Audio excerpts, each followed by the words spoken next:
Hello everyone, I am Dragon-Wolf, 99, and I'm a Pokemon fan, so since the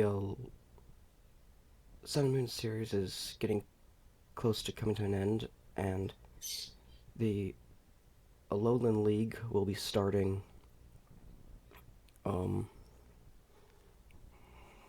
in June 30th in Japan, I thought I would, uh, give my thoughts to how the leagues have, how Ash's league losses have gone, and reasons why it's a lot. Some of them, a couple of them are bull. But I haven't watched the Pokemon episodes in the past for quite a long time, couple for few years now. Um, I stopped watching the Sun and Moon series because I just do not like the art style. I like the characters, but the art style is what's really just drew me away. But I'm going to talk a little bit about those legal losses. I already wrote down some so I don't have to pause constantly and think. Alright. Before I begin, if you like this video, hit the like button. If you didn't, you don't have to you can hit the dislike button. It doesn't reach, it's just, this is just me personally wanting to explain stuff to people that into my beliefs. Anyway, let me start. Thank you for joining me, or should I say us, in this very annoying presentation. As every Pokemon fan knows, Ash from the Indigo, Johto, Hoenn, Sinnoh, Unova, and Kalos leagues has never won any of them. Why Pokemon Company? Why? Anyway, to some of you, this is just another tangent, while to others, this is a very serious matter. You see, ever since the Pokemon anime first aired back in Japan, uh, during 1996, I believe, because it came out, Pokemon was brought alive when I was born. Well, not the day, but year. We have followed this Pokemon Master in Training, also known as Ash Ketchum, or in Japan, Satoshi, for over 20 years. That's right, I said 20. Going through his home region of Kanto, the Orange Islands, Johto, Hoenn, Kanto once more, Sinnoh, Unova, Kalos, and now Alola. And after this one, it'll probably be the Galar region. Or, if you don't know what that is, it'd be the new Sword and Shield Pokemon game. Probably. Now, before we get into all the nitty gritty league crap, if you want to know what I believe Ash's Pokemon levels are, I will make a separate video. Through Game Logic, I'll make a separate video on that at a later date. Because the games and anime are miles apart, yet there are some cross references you can make, but anyway, moving on. Now then, let's begin with Kanto, more specifically the Indigo League. Let's start with his little battle against Mandy the Magnificent. Blah. Hand me a bucket, please. Go against... sorry. Going up against a Seadra, an Executor, and a Golbat with just a Krabby/Kingler. Someone please tell me how that idiot made it to the league. I just wanted to put that one in there because it makes me laugh and gag. The other ones are of no importance as of right now, so we're just going to move on to the episode before his loss. Okay, if I can remember correctly, the episode before his loss, he meets Richie. Basically, a boy who's basically just uh, wears different clothes. It basically kind of looks like Ash back then. Now I'm not hating on the boy. If I can remember right, it would have been an uneven fight. From what I've read and have heard, he entered the battle since it was he since the Team Rocket incident beforehand. He entered the battle with Pokemon that were not fully healed. Now I'll put that through game logic for you. A whole entire team that's not completely healed, well, except for just Charizard, but I'll get to that in a minute. And his opponent has full healed. You can see where I'm coming from. I don't exactly know if that's completely true or not. Like I said, I haven't watched it all before, even though I have the entire um, first season. Um, but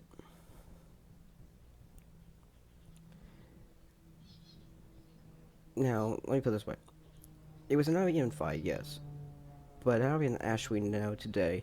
No, I do not mean the Alolan Ash. I mean Kalos Ash.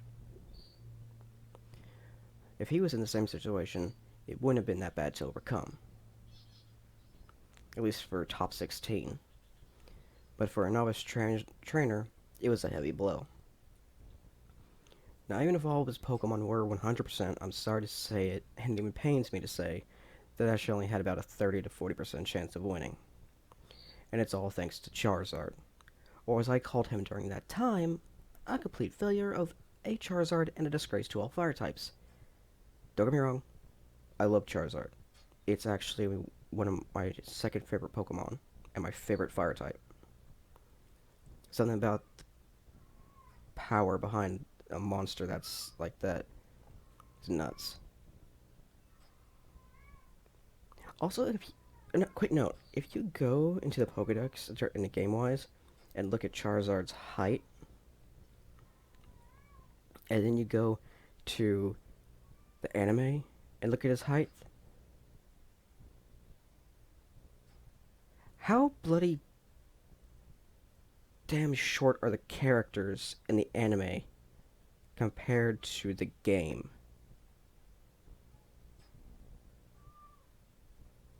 It's funny. You'll have to take my word for it on that one. It's hilarious. Anyway, this one wasn't really a loadable quotation mark league. More of a ungrateful prick causing disqualification. Okay, now let's move on into Johto.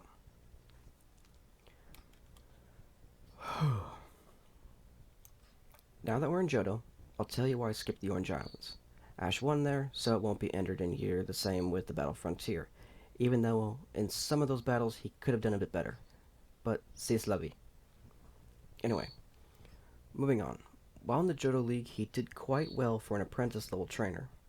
And yes, I'm using the scales novice, apprentice, adept, yada yada yada yada, because it makes it more easier to explain. Taking down his biggest rival, Gary Oak, at the time was a good way to not only get Ash's point across, but to knock the jerk down a couple pegs.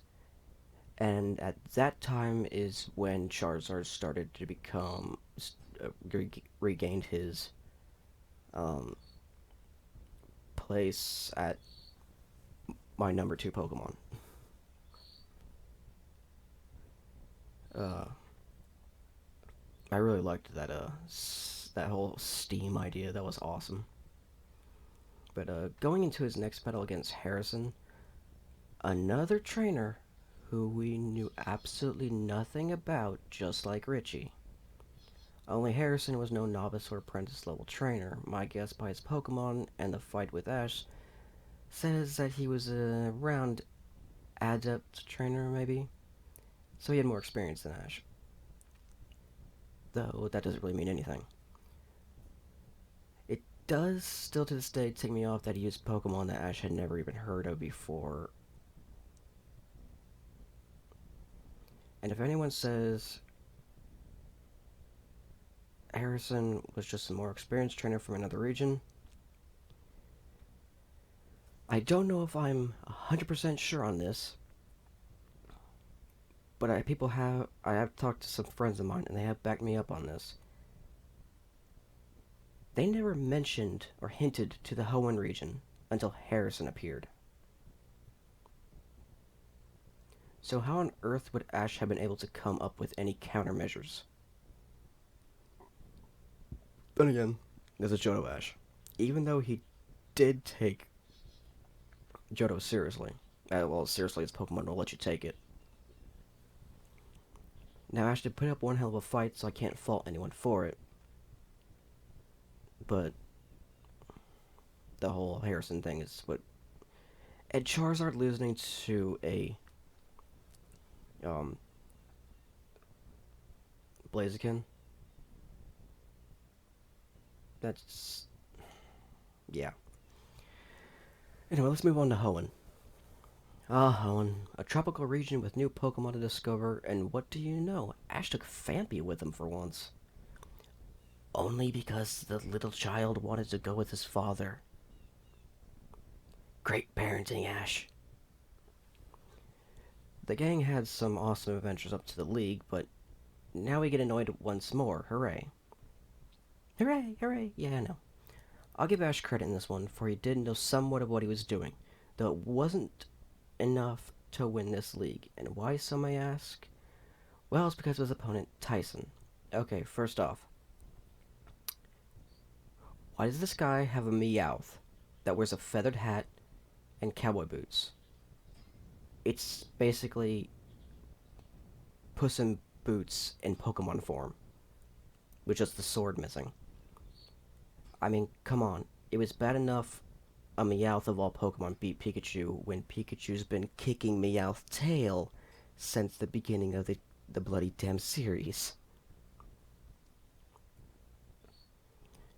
Uh, next, next thing that pisses me off is, who is this guy? Where'd he come from? And why did we never hear of him through the Hoenn region? I'm pretty sure a Meowth like his would catch quite a bit of attention from the press and other media idiots. Wouldn't you agree? Maybe not, but still. Ash did put up a fight, so I can't be too mad. But now, let's go to Sinnoh. Cold here, isn't it? Yeah, just kidding. Ah, Sinnoh, one of the best journeys ever, yet still not my number one.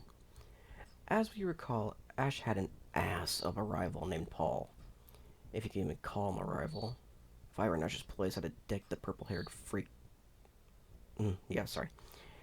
Even though I liked the Sinnoh Ash, he was still getting his ass handed to him by Paul every time they fought. I don't know about you, but if I'd lost just one set prick, I'd start going into the serious side of me that we all know that Ash has. Which he actually has always had since the beginning. But let's skip all that and land ourselves in the Sinnoh League, the location of one of Ash's greatest battles. Yes, he finally beat Paul and made him see the bright side of life. Yet, what I'm about to say is something that if any kids are reading this, reading, ugh, sorry, are listening to this, or anybody who doesn't like swearing, I'm going to ask you to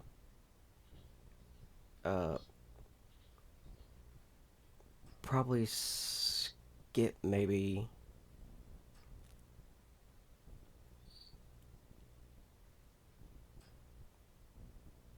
I don't know, maybe about a minute or a minute and a, yeah, about a minute ahead. I'm gonna try to get this out of this way fast. So, extreme rant alert. Our hero, the kid who has faced legends, Team Rocket, Magma, Aqua, and Galactic, plus defeating Drake, champion of the Orange Islands, and being the first trainer to ever conquer the Battle Frontier, and quite literally cheated death multiple times, had to face off against a trainer with a fucking Darkrai. I mean, come on, that's just bull. The guy blows through every gym in Sinnoh with just the Nightmare Incarnate, and then he plows his way through every opponent in the league, and only then, when he faces off against Ash, does he lose his Darkrai. But oh no, we can't be happy for that because the damn dude also has a bloody damn Latios. Sorry to any Brit out there. For Arceus' sake, what else did he have? Rayquaza? Groudon? A goddamn Ho-Oh? Now, that right there is just... I don't even want to say the words. But that's not even the best part. After Ash gets humiliated in front of not only his friends, but the Sinnoh League champion, Cynthia, who held him in high regards, he gets to watch as Tobias obliterates the guy he would have faced in the finals with just Darkrai. Extreme Rant is over now. Okay, I'm a little calmer now that I got that in my system. But look at this and tell me that there was something fishy, or I don't know, complete bull.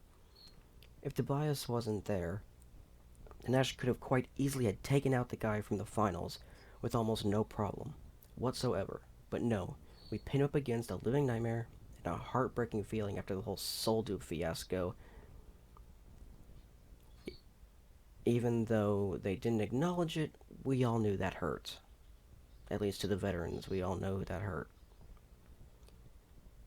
Tell me what your thoughts about that fiasco of the Sinnoh League are in the comments below, and we'll compare to find the correct answer behind that load of bull. Alright, we're done with Sinnoh, because if I stay any longer, I might go on another rampage. Alright. We're in Unova now. Awesome. Yeah, no. That whole series was complete crap after crap after crap after crap. You get where I'm going with this. I've only got one thing to say about Unova, sorry. Apparently, from what I've read and what people have told me, and what some online sources have said, Unova was apparently not the continuation after Sinnoh. Same with the Sun and Moon series, so the failure of a league here was nothing but bull from the beginning. Don't get me wrong, I do like the Pokemon from the Unova region. I really do. But I've said my piece now. So let's head on to moving on to our next destination. Kalos, my favorite region. Home to my favorite water type, and where the closest thing to shipping with Ash was ever canon. Now, I will admit that Kalos did have its flaws. It is still the best series so far. At least in my heart it is.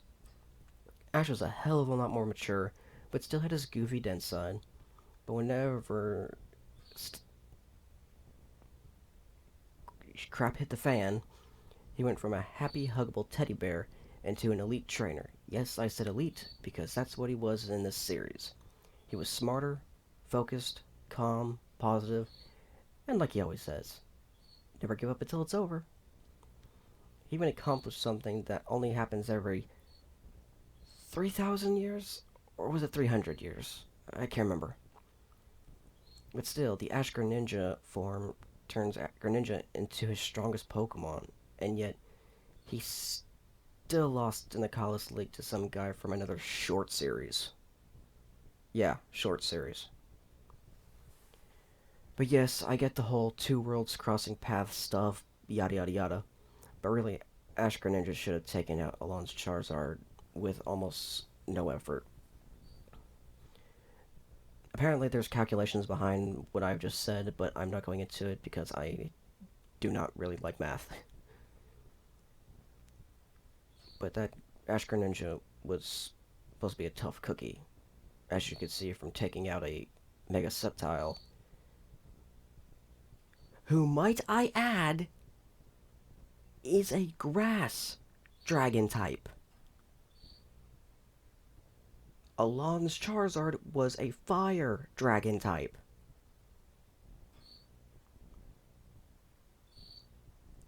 Yeah.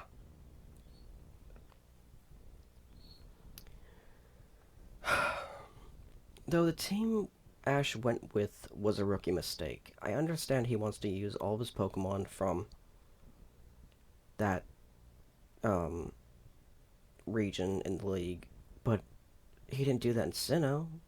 When he got to Tobias, in the Sinnoh region, he used Sceptile, which is a Hoenn Pokemon. He used Pokemon that were not from only Sinnoh. So why not use it here? But anyway, you see, the show said that Ash was taking Alon seriously, but think about it. This guy's Charizard is what carried Alon through the league? Sounds kind of familiar, doesn't it? To me, Ash's team should have been Pikachu, Greninja, Charizard, Sceptile, Infernape, and Torterra. If you think otherwise, let me tell you why I believe this would have been the best choice. Pikachu is a starter, and even for its size, in the battle it took out a Tyranitar and a Metagross, two of the strongest non-legendary Pokemon to ever exist. Next, Greninja, because of the battle bond they share, plus he's a fast-hitting water type. Then Charizard, Ash's second, if not tied with Greninja for strongest Pokemon. Next up is Sceptile, a grass equivalent to Greninja, a fast but strong hitter that can take a beating and dish out more with even more ferocity. And Infernape, do I even need to say it? That Blaze would have taken out Bisharp and Metagross with no problem. Even though I think we need to call it something besides Blaze, because that's not a normal Blaze. That's like Destruction Incarnate. Um, Finally, Torterra, the living wall, taking attacks head on and dishing them back even harder. Let me give you the matchups. First, Tyranitar versus Sceptile or Torterra. Second, Weavile versus Infernape. Third, Unfezant versus Unfezant versus Pikachu or Charizard. Fourth, Bisharp versus Infernape or Greninja. Hang on a minute. Sorry about that. Fifth, Metagross versus Infernape or Pikachu or Charizard. Sixth, Charizard versus Greninja or Charizard or Infernape. Either way, Ash still lost. Which, from all the comments and reaction videos I've read and watched, a lot of people were, and to this day, still extremely pissed at the thought of a superpowered Greninja Water Dark type got taken down by a Fire Dragon type's Blast Burn, when it got hit with what can only be described as a lower powered Z move. I guess what some people are calling now Scorching Shuriken, which sounds awesome, by the way. Or maybe it was just something that only Ash's Greninja can do. But either way, Ash should have won that one. But now to the final. I've gone over some things that some may agree upon and others not so much. But it's what I believe, and I'm open to any advice, or if someone knows something that I do not, I'd be very happy if you would let us all know. Remember, Pokemon is not just a series and a game, it's a community. Now, we know that Ash, as of right now, is in a completely different version of himself, like I stated back when I was talking about the Unova region. I'm hoping after the Sun and Moon series finishes, we can go to the Galar region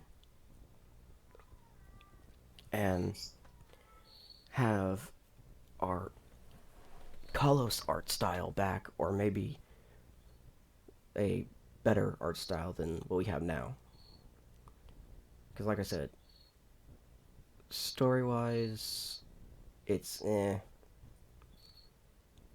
And, just the story's okay for Sun and Moon. The art style sucks, but the characters, I like them. I like Lily. I like Yahweh. I like all of them except for Sophocles. Only one I don't like. He's just basically a fatter Clement with the exception of being able to actually make machines work. But I would like it if we could travel with Serena again. That would be awesome. Hell, if the original trio came back together for an adventure, I wouldn't be bummed. But we all know that's probably not going to happen. But for all that is holy and sacred in this world, I hope to God they don't make Ash an idiot ever again. It's painful to watch someone who achieves so much and gains so much knowledge to be completely thrown away and made anew. And oh my god, stop resetting Pikachu. That mouse would be able to wipe the floor with any opponent by now. But we could have Ash only use him when someone challenged Pikachu, or a criminal organization appears, or any really intense, tough battles, kind of like Pikachu is his last resort. Also, stop with it's a kid show. Who cares? It's about time that Ash grew up, don't you think? He's been 10 for over 21 years. Well, technically, if they're going by anime logic, he's 10 in Alola. If they're going by game logic in Alola, he's 11 years old, which means he did actually grow up. 1 year in 20 years. Anyway, in the XYZ, he looked almost 15 to 16 years old, but then when he's put in Alola, he looks like he's 10 years old again, maybe even less. I'm thinking you could make, I don't know, Pokemon can make another series with different characters as the kids show, but a lot of teens and adults have left the Pokemon anime for this reason, and some other ones, but I'm not going into all that because that would take me forever. But if you agree that it's about time that our Pokemon hero for 21 years needs to grow up, then let it be known. Because I don't know why, but Pokemon Company are going to start losing fans. You have more fans if they don't, you know, pay attention to what the people want. Because Pokemon's becoming a repeat with just with just new companions and new Pokemon. It's basically just a repeat of the same thing over and over again, really. Doesn't mean it's still not cool. So I will never say that Pokemon is not cool. But anyway. Now then. That's all for me on this, whatever you'd call it. I hope you enjoyed. And if so, let me know. If you didn't, let's compare what your ideals and truths are. Arceus, damn it, I just quoted from Black and White. Why me? Oh well. I'll see you guys in some other video. Dragon Wolf, signing out.